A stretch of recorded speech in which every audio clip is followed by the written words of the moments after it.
Well,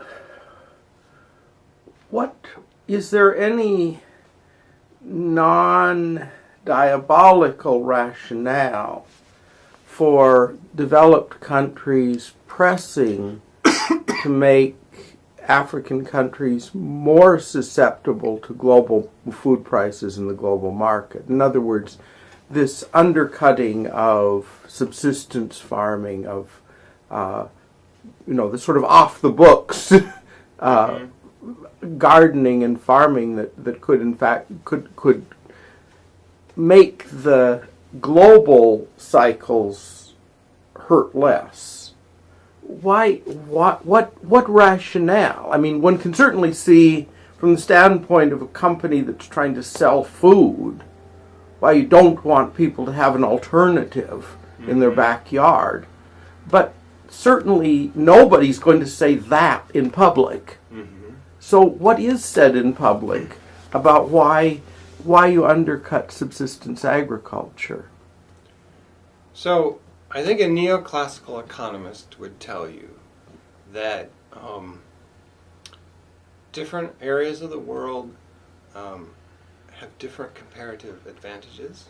And so if you're particularly good at producing precious diamonds, or you're particularly good at producing cotton, or producing tobacco, or producing beef, that's what you should specialize in.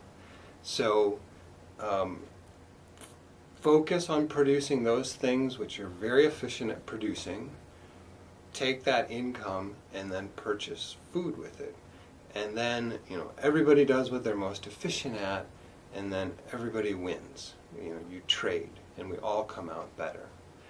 I think there are a couple of complicating factors. It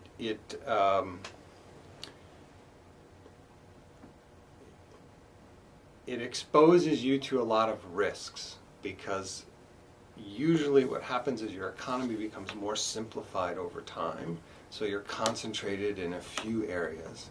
And if those areas crash, you see your revenue plummet, but you still have to kind of deal with these food costs.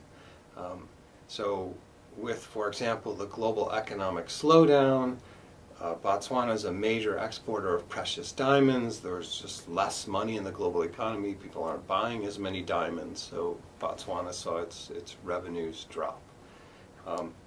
I think the other issue that you have to manage is that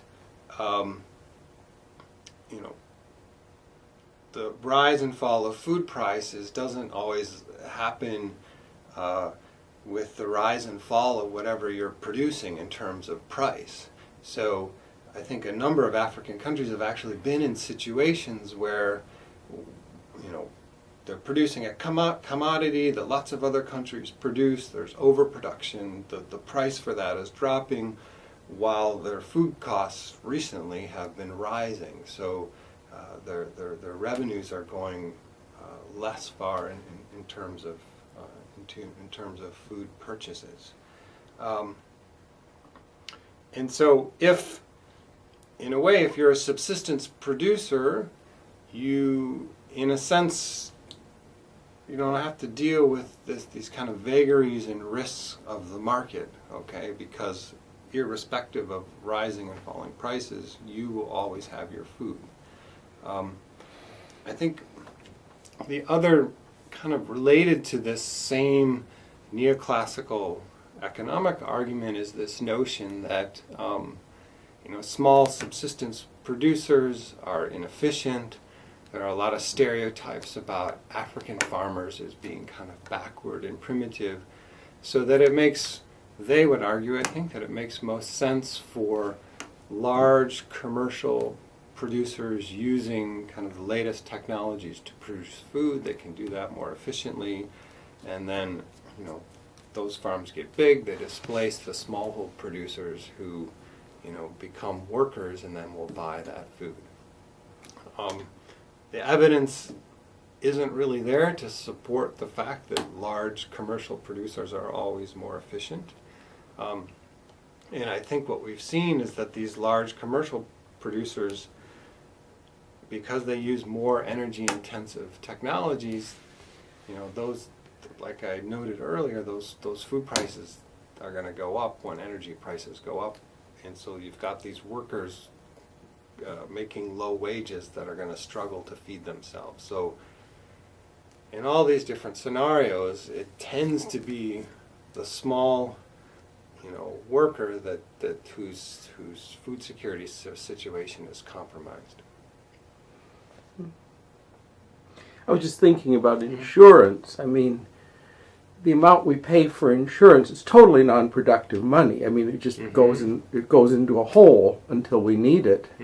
But Archer Daniels Midland has insurance. Everybody has insurance, and they don't expect their insurance money to yield, yearly returns. It's calculated very differently. If one thinks about one's subsistence capacity as insurance, it doesn't have to produce very much to make excellent economic sense. I think you're spot on. I think a lot of small subsistence producers have been kind of characterized as risk averse in a very negative way. And I think what they're trying to do is manage risk. So, one strategy is to produce one crop and aim for maximum production in a good year, but then everything fails in a bad year. So a lot of small producers are not going to maximize production in any given year, but they're planting lots of different crops on lots of different soil types in hopes that in any given year something will work out and they'll do okay. And on a strictly kind of cost-benefit analysis, that may not look particularly efficient, but it kind of works like your insurance analogy, that they're managing the risk. They don't suffer the devastating losses.